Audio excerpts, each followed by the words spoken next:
Friends, നമ്മുടെ പുതിയ വീഡിയോയിലോട്ട് ഏവർക്കും സ്വാഗതം.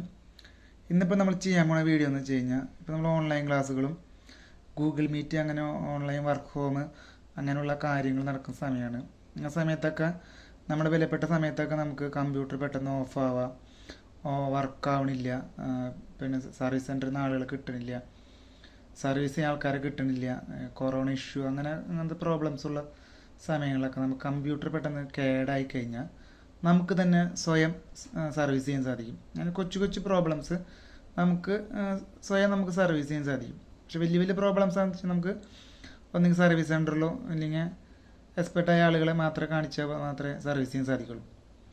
അങ്ങനെ കൊച്ചു കൊച്ചു പ്രോബ്ലംസ് ഉണ്ട്. അതായത് നമ്മൾ പെട്ടെന്ന് നമുക്ക് ഈ ക്ലാസ്സുകളൊക്കെ ഓൺലൈൻ ക്ലാസ്സുകളൊക്കെ നടക്കുന്ന സമയത്തോ വർക്ക് ഹോമൊക്കെ നടക്കുന്ന സമയത്ത് നമുക്ക് പെട്ടെന്ന് കമ്പ്യൂട്ടറുകളൊക്കെ ഓൺ ആവണില്ലെങ്കിൽ നമ്മൾ ചെയ്യേണ്ട കുറച്ച് ടിപ്സുകളുണ്ട്. അതിലൊന്നാമത്തെ കാര്യമാണ് നമ്മുടെ റാം നിങ്ങൾക്കറിയാമല്ലോ. റാം ഓൺ ആവണില്ലെങ്കിൽ, റാം പൊടി കയറേ അങ്ങനെ എന്തെങ്കിലും പ്രശ്നം ഉണ്ടെങ്കിൽ, റാം എടുക്കുന്നില്ലെങ്കിൽ സിസ്റ്റം ഒരിക്കലും ഓൺ ആവില്ല. അതായത് നമ്മുടെ പവർ സപ്ലൈ നിങ്ങൾക്കറിയാമല്ലോ, ഒരു വലിയൊരു ബോക്സിൽ CPU ബാക്കിൽ കാണുന്ന പവർ സപ്ലൈ അത് വർക്കാവുന്നുണ്ടെങ്കിൽ സിസ്റ്റത്തിലേക്ക് പവർ വരുന്നുണ്ട്. പക്ഷെ റാം ഓൺ ആവാത്തത് കൊണ്ടാണ് സിസ്റ്റം വർക്കാവാത്തത്. അപ്പോൾ റാം ഒന്നിങ്ങനെ പൊടി കയറിയാൽ, മെയിനായിട്ട് പൊടി കയറുമ്പോഴാണ് റാം വർക്ക് ചെയ്യാത്തത്. അപ്പോൾ നമുക്ക് എങ്ങനെ റാം ക്ലീൻ ചെയ്യാമെന്ന് നോക്കാം. റാം എങ്ങനെ ക്ലീൻ ചെയ്യാം. അപ്പോൾ റാം വർക്കായില്ലെങ്കിൽ മെയിനായിട്ട് നമ്മൾ നോക്കേണ്ടത് എങ്ങനെയാണെന്ന് വെച്ച് കഴിഞ്ഞാൽ, നമ്മുടെ കീബോർഡിൻ്റെ മുകളിൽ 3 ലൈറ്റുകൾ കാണും. ആ ലൈറ്റുകളൊന്നും വർക്ക് ചെയ്യില്ല. പിന്നെ കീബോർഡ്, മൗസ്, ഇതിൻ്റെ അടിയിലൊക്കെ ഉള്ള ലൈറ്റുകളൊന്നും വർക്കാവില്ല. മോണിറ്റർ ഓണാവും, പക്ഷേ ഇതേപോലെ റെഡ് ലൈറ്റ് ആയിട്ട് നിൽക്കും, മോണിറ്ററിലൊന്നും തെളിയില്ല. അങ്ങനത്തെ സിറ്റുവേഷൻ ആണെങ്കിൽ നമുക്ക് റാം എടുക്കാത്തത് കൊണ്ടാണ് സിസ്റ്റം വർക്കാവാത്തത്. അപ്പോൾ റാം നമുക്ക് എങ്ങനെ ക്ലീൻ ചെയ്യാൻ നോക്കാം. ഇപ്പം ഞാൻ പറഞ്ഞ പ്രോബ്ലംസ് ഉണ്ടല്ലോ, റാം എടുക്കാത്തത് കൊണ്ടുള്ള വരുന്ന പ്രോബ്ലംസ്, അതിൻ്റെ ഇതാണ് നമ്മളിപ്പോൾ കാണുന്നത്. ഇപ്പോൾ സിസ്റ്റം ഓണാണ്, സിസ്റ്റം ഇപ്പോൾ വർക്ക് ചെയ്തുകൊണ്ടിരിക്കുന്നുണ്ട്.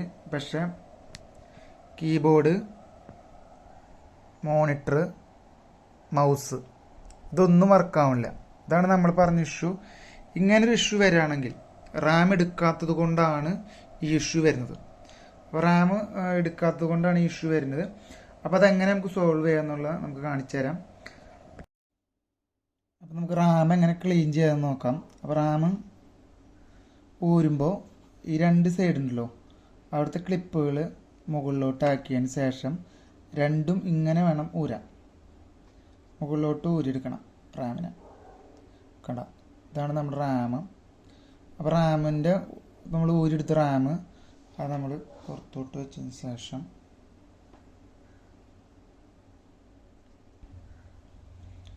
ഇതാണ് റാമിൻ്റെ സോൾട്ടാണ്.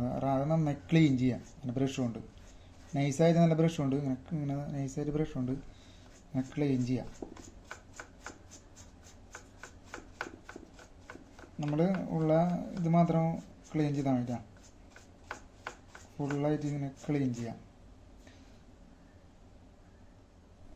ക്ലീൻ ചെയ്തതിന് ശേഷം റാമിനെ അതിലേക്ക് വയ്ക്കുക.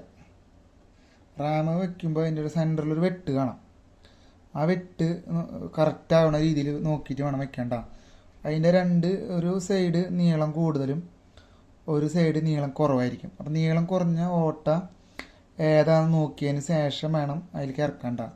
അപ്പം നീളം ഇതിന് നോക്കി കഴിഞ്ഞാൽ നീളം കുറഞ്ഞ ഓട്ട അത് ഇവിടെയും, നീളം കൂടിയ ഓട്ട അവിടെയാണ് കേട്ടോ. അപ്പം നമ്മൾ ആ നീളം കുറഞ്ഞ ഓട്ടയിലേക്ക് നൈസായിട്ട് ഇതിങ്ങനെ ഇറക്കി വെച്ചിട്ട് അതിൻ്റെ 2 സൈഡ് ഉണ്ടല്ലോ, 2 സൈഡ് ഇങ്ങനെ ഞെക്കി കൊടുക്കാം.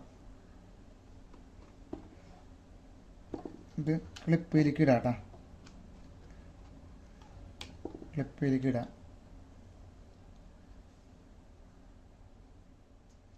ഇപ്പോൾ നമ്മൾ സിസ്റ്റം ഓൺ ആക്കിയിട്ടുണ്ട്. ഓൺ ആക്കുമ്പോൾ പ്രൊസസ്സർ നോർമലി വർക്ക് ചെയ്യും. പ്രൊസസ്സർ ഇപ്പോൾ റാം എടുത്തു എന്ന് അങ്ങനെ മനസ്സിലാക്കാൻ നമ്മൾ റാമിൻ്റെ അവിടെ കേട്ടോ നമ്മുടെ പച്ചലൈറ്റ്, കീബോർഡിൻ്റെ പച്ചലൈറ്റ് ഓൺ ആയിട്ടുണ്ടാവും. പിന്നെ നമ്മുടെ മോണിറ്റർ ഓണായി. അപ്പോൾ തന്നെ സിസ്റ്റം നമുക്ക് വർക്കായി. ഇനിയിപ്പോൾ അങ്ങനെ ചെറിയ ചെറിയ പ്രോഗ്രാംസുകൾ ഇങ്ങനെ പ്രശ്നങ്ങളൊക്കെ ഉണ്ടെന്ന് വെച്ച് കഴിഞ്ഞാൽ നിങ്ങൾക്ക് എന്തെങ്കിലും സംശയമൊക്കെ ഉണ്ടെങ്കിൽ നമ്മുടെ വീഡിയോയിൽ കമൻറ്റ് ചെയ്താൽ മതി. അപ്പോൾ നമ്മുടെ ഡിസ്കഷൻ ബോർഡ് നമ്മുടെ മൊബൈലിലുണ്ടാവും. നമുക്ക് ഓൺലൈനായിട്ടൊക്കെ പറഞ്ഞുതരാം. സൗജന്യമായിട്ട് നമ്മൾ എങ്ങനെയൊക്കെ കമ്പ്യൂട്ടർ സർവീസിങ് നമുക്ക് ഓൺലൈനിലൂടെ പറഞ്ഞുതരാം. നമുക്ക് നമ്മൾ വാട്സാപ്പിൽ കോൺടാക്റ്റ് ചെയ്താൽ മതി. നമ്മുടെ ഡിസ്കഷൻ ബോക്സിൽ നമ്മുടെ നമ്പർ ഉണ്ടാവും. അപ്പോൾ ഇങ്ങനെ ചെറിയ ചെറിയ കംപ്ലയിൻസുകളൊക്കെ നമുക്ക് വരാമെന്ന് വെച്ചാൽ നിങ്ങൾ നമ്മുടെ കമൻ്റായിട്ട് രേഖപ്പെടുത്തിയാൽ മതി. നമ്മൾ അതിനുള്ള സൊല്യൂഷനുകൾ അപ്പം ഞങ്ങൾ പറഞ്ഞു തരും. അപ്പോൾ നമ്മുടെ വീഡിയോ ആദ്യമായിട്ട് കാണുന്നവരാണെന്ന് വെച്ച് കഴിഞ്ഞാൽ ലൈക്കും സബ്സ്ക്രൈബും ഷെയറും ചെയ്യണം. അപ്പോൾ നമ്മൾ കമ്പ്യൂട്ടർപരമായ വീഡിയോസുകൾ ഇനി ഇട്ടുകൊണ്ടിരിക്കും. ഇനി നമുക്ക് ഗെയിമിംഗ് പി സിയുടെ അപ്ഡേഷനും കാര്യങ്ങളൊക്കെ ഉണ്ട്. നമ്മൾ ലോ ബഡ്ജറ്റിൽ എങ്ങനെ ഗെയിമിംഗ് പി സി അപ്ഡേറ്റ് ചെയ്തിൻ്റെ ഒരു വീഡിയോ വരുന്നുണ്ട്. അപ്പോൾ എല്ലാവരും കാണണം. അപ്പോൾ ഇനി അടുത്ത വീഡിയോ കാണുന്നവരെ ഗുഡ് ബൈ.